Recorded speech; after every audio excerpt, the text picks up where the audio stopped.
alone, that is the secret of invention. Be alone, that is when ideas are born. One must be sane to think clearly, but one can think deeply and be quite insane. Of all things, I liked books best. Every living being is an engine, geared to the wheelwork of the universe. Though seemingly affected only by its immediate surrounding, the sphere of external influence extends to infinite distance. I do not think you can name many great inventions that have been made by married men. The present is theirs, the future, for which I really worked, is mine. Antisocial behavior is a trait of intelligence in a world full of conformists.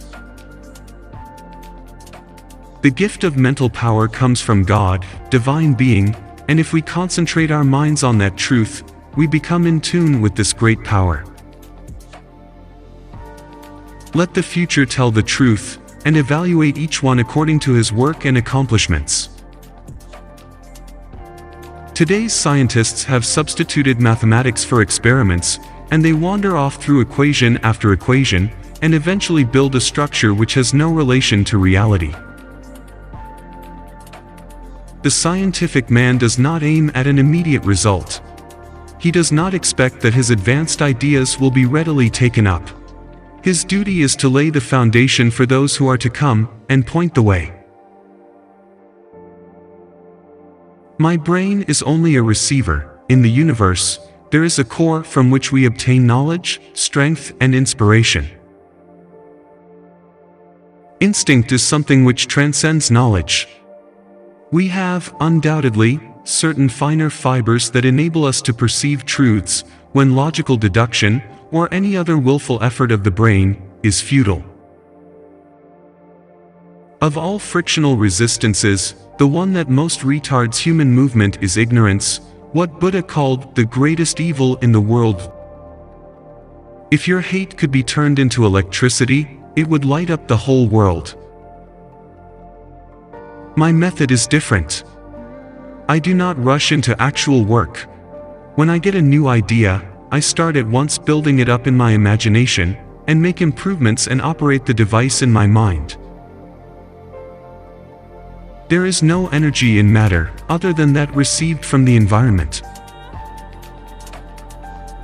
Peace can only come as a natural consequence of universal enlightenment.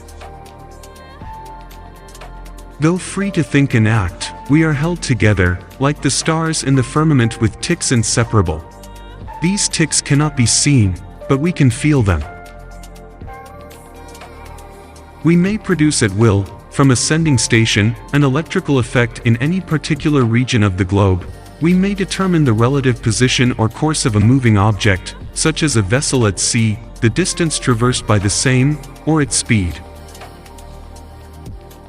All peoples everywhere should have free energy sources. Electric power is everywhere present in unlimited quantities, and can drive the world's machinery without the need for coal, oil, or gas.